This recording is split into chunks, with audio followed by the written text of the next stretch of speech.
Okay, so I'm going to do a little experiment. I saw this, another YouTube video, a way to make compost rather quickly. We're going to give it a try. The component parts to this is alfalfa pellets.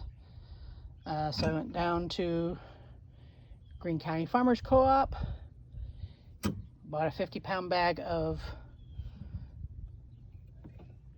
alfalfa pellets, 100%. This is going to provide the green for the compost.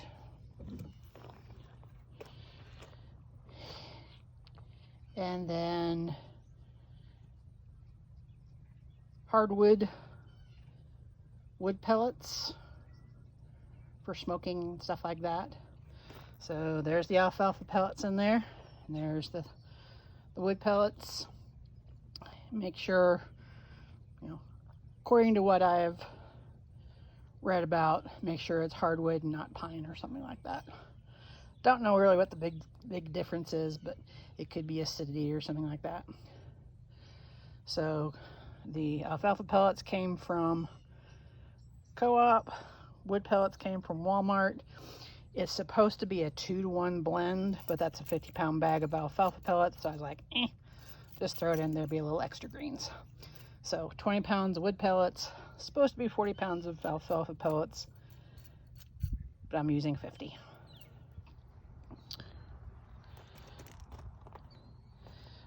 So now I've mixed everything together. Next thing is to wet it all down. Okay, so it hasn't been more than like 10 minutes since the last video clip. Added some water, mixed it around, added a little bit more water as I could. It's damp to the touch, but not sopping.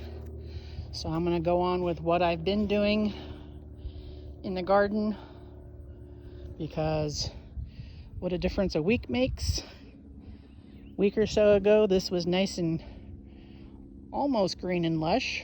Now it's gone bye-bye mostly for the winter, and it's not even winter yet. Wah wah. So this is my little compost tumbler. I'm going to put the alfalfa pellets, wood pellet concoction in here and just see how it goes. Supposedly this is only going to take, maybe 2 months, if that. But that's also predicated on warmer weather. So I don't know how long it's going to take during the winter, but I'm in no hurry.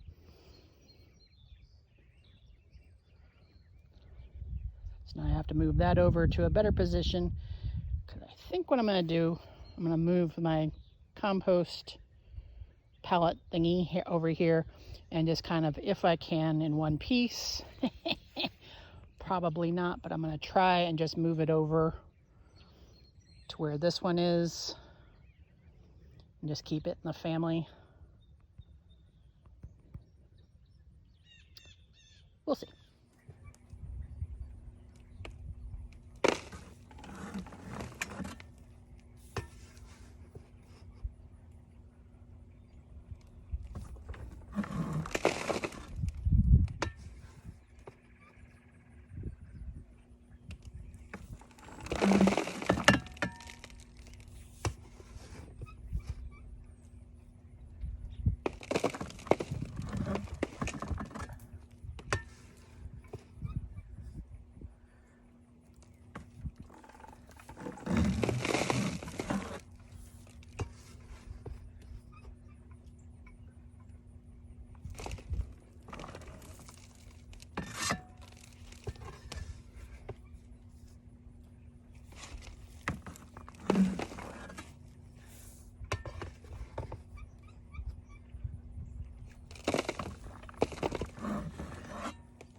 Okay,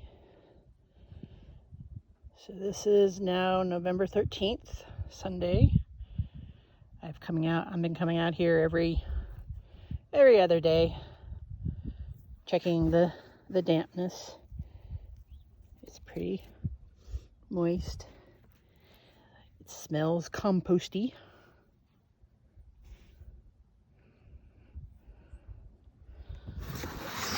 Other side looks like.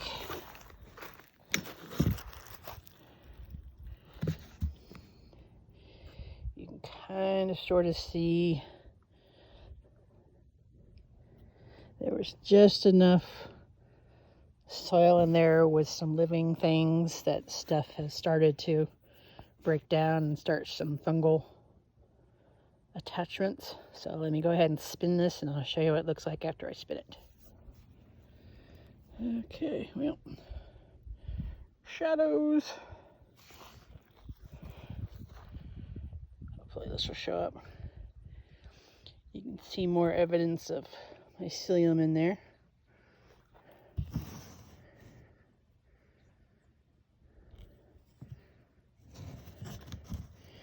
Weirdly enough, with just alfalfa pellets and wood pellets and a little bit of soil in there to get things going. It's rather warm in here.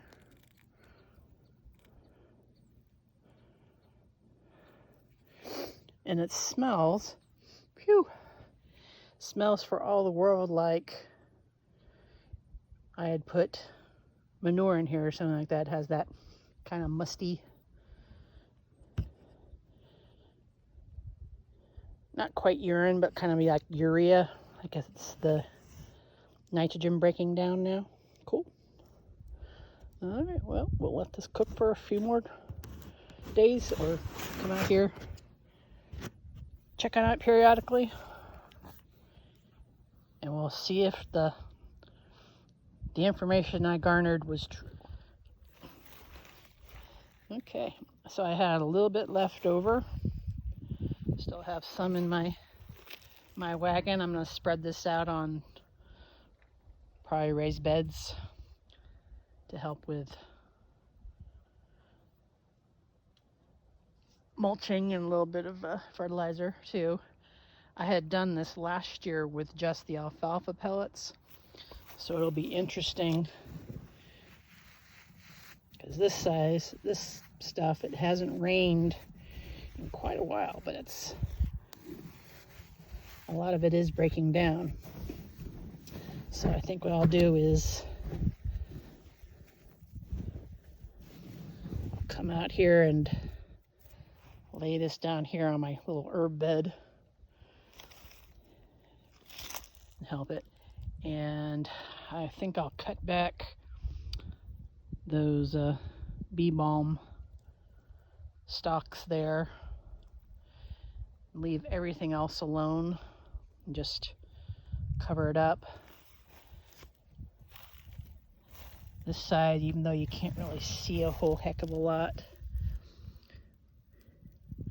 this is where the oregano is. You can see some of the oregano here, a little bit here. So even if I cover up, that's thyme. I probably just do a little light coating on that. But everything else, well, with the exception of the lavender, of course, I will pretty much almost not quite bury, but it's going to be at least an inch or so, possibly, on top of everything. I'll start at one end or the other and work my way back, I guess. But it'll break down, it'll help to blanket it. And if for some reason it does actually impede the thyme here or the Greek oregano here, I have thyme and oregano in other beds, but I'm like 95% sure it's going to come back okay.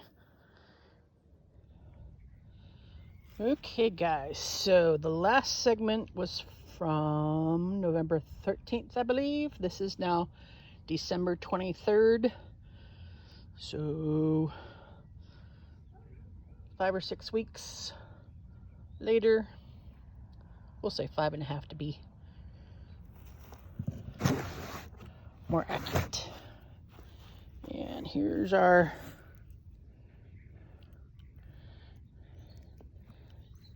compost. Still very, very moist in here, so that's a good thing. Breaking down pretty well. And at least on my screen, looking at it right now, the actual compost itself is darker than what it looks like on the screen to me.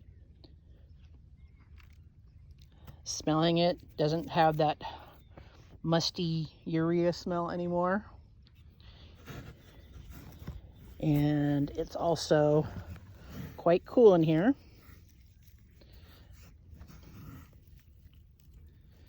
All right.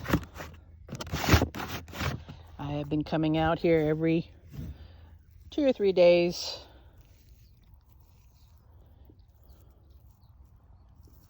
All right. Yep, I'm going to count that as a win-win. So I'm not going to spread that quite yet. But, and I also wanted to show you, this was the bed that I was going to spread the excess. So over here, this section is my black-eyed Susans.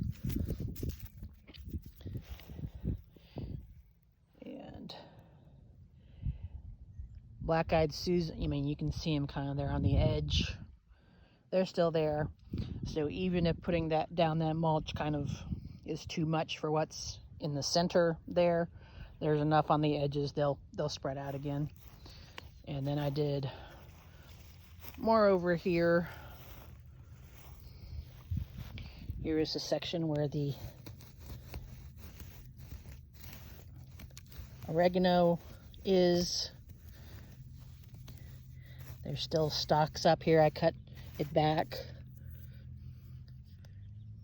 My little lavender. And there are some garlic chives starting to come up, push their way up through the mulch. So, and then over here was where the bee balm was. And again, I think that's going to get good too. There's one little section there kind of in the center right that I didn't get any mulch spread on. I may try the experiment again, mix some more and put it on here, or spread what's in the tumbler right now. But so far, and it'll be interesting to see. So this little planter and this little planter over here, pretty much side by side. This one has Johnny jump ups that have probably wind sown into here. They're blooming. What I usually do with Johnny jump ups is I wait until later on when it gets closer to actual spring and then transplant them to other places, because I do kind of want to use these for planting other things. And then this guy over here doesn't have any. I can't remember. It's very possible I may have just gone ahead and pulled up, but that soil is nice and moist. We've had some rain in December, maybe 3 inches or so. A lot of cold weather, but that's nice and moist. This one without the compost on top, it is moist, but it's further down before the moisture starts. So I need to eventually get these little Johnny jump ups out of here, replanted somewhere else, and then bring up the soil level in here and decide what I'm going to plant in here. Usually I do things, I can do lettuce, green onions, that kind of thing. Okay, so the next consideration for the use of the alfalfa pellets and the wood pellets to make compost is, how cost effective is it? And the way that I did it with buying the 50-pound bag of alfalfa, which cost about I think it was like $18, $20 for that bag. And then the wood pellets from Walmart were like $5 or $6. It figures that the ingredient that you need the least amount of is the cheapest one. Of course, that's Murphy's Law always.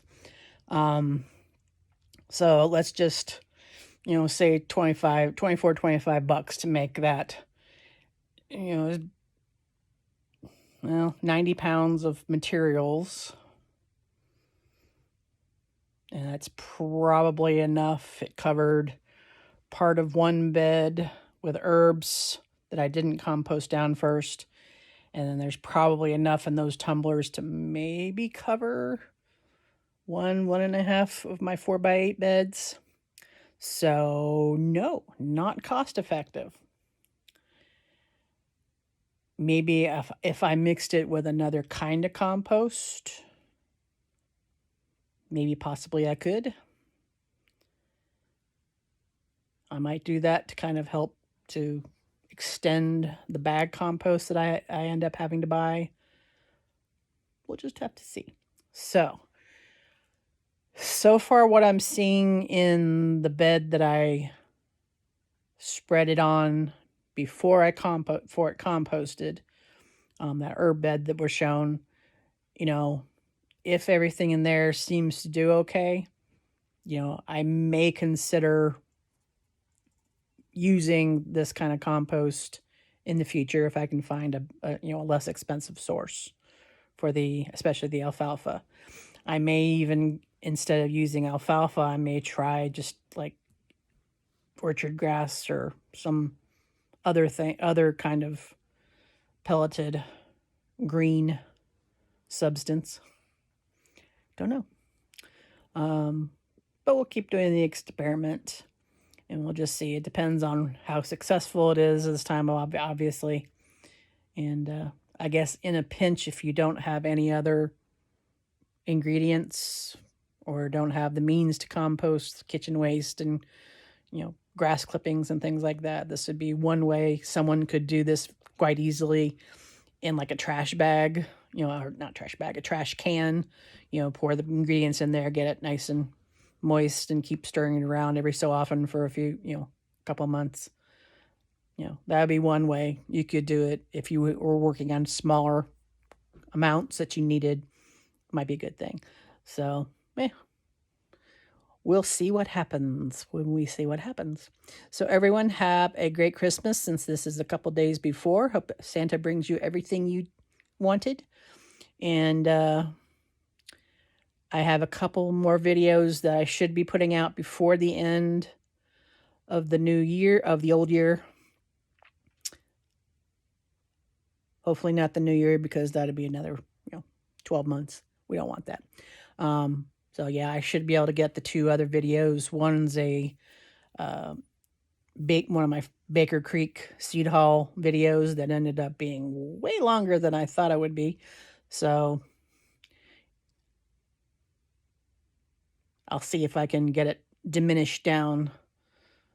Little 10-minute video I thought I was shooting. I was just too chatty. This one too, actually. And then I've got another one that shows my progress for turning my old compost bin pile into a raised bed for my blueberry plant.